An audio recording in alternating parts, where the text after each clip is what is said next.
क्या हो अगर कोई आपकी पहचान चुराकर खुद को आपसे बेहतर साबित करने की कोशिश करे?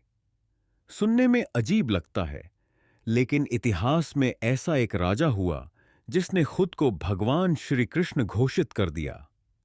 उसने सुदर्शन चक्र, मोर मुकुट और बांसुरी तक नकली बना ली थी और पूरी दुनिया को धोखा देने की कोशिश की थी।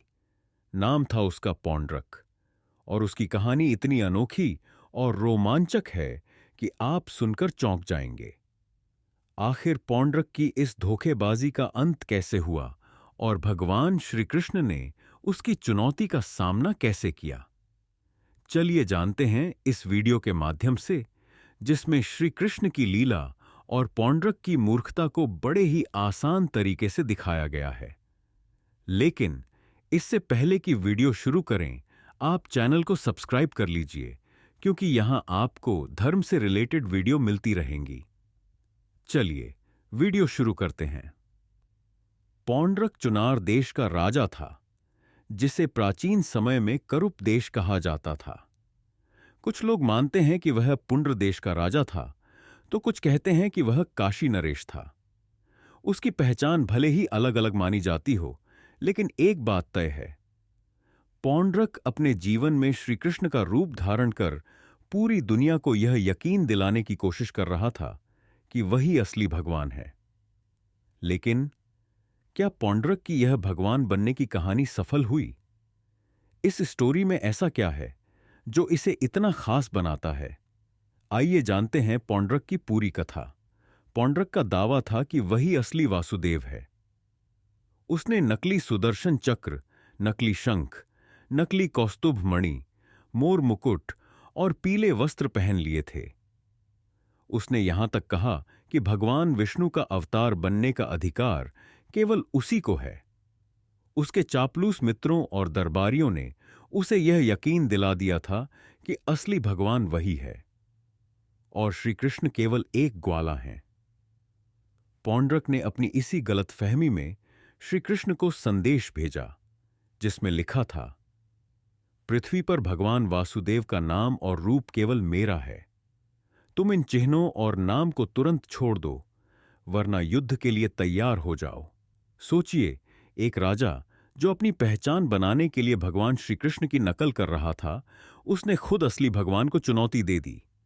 क्या यह मूर्खता नहीं थी? पौंड्रक केवल बातें ही नहीं करता था, उसके पास शक्तियां भी थीं। उसके दरबार में कई मायावी राक्षस थे जो युद्ध में उसका साथ देने को तैयार थे। यहां तक कि उसके पास एक वानर योद्धा भी था, जिसने एक बार द्वारिका में कोहराम मचा दिया था। पौंड्रक ने हर संभव कोशिश की कि लोग उसे भगवान मान लें।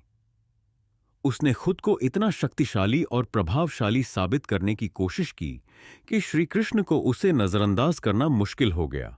लेकिन असली भगवान का सब्र भी एक सीमा तक होता है, और जब यह सीमा पार हो गई, तब क्या हुआ? श्री कृष्ण ने काफी समय तक पौंड्रक की हरकतों को नजरअंदाज किया, लेकिन जब उसने बार बार श्री कृष्ण को चुनौती दी, तो भगवान ने उसे सबक सिखाने का निर्णय लिया। युद्ध के दिन पौंड्रक पूरी तैयारी के साथ मैदान में उतरा। नकली चक्र, नकली शंख, नकली तलवार और नकली मोर मुकुट लेकर वह खुद को असली भगवान साबित करने की कोशिश कर रहा था। जैसे ही श्री कृष्ण ने उसे देखा, वे जोर से हंस पड़े। युद्ध के मैदान में ऐसी हंसी भला कौन कर सकता है? लेकिन यह हंसी केवल मजाक नहीं थी, यह एक संदेश था कि सच्चाई को कोई नहीं बदल सकता। इसके बाद श्री कृष्ण ने अपने असली सुदर्शन चक्र से पौंड्रक का वध कर दिया। युद्ध का अंत होते ही वह नकली भगवान इतिहास के पन्नों में केवल एक मूर्ख राजा के रूप में रह गया।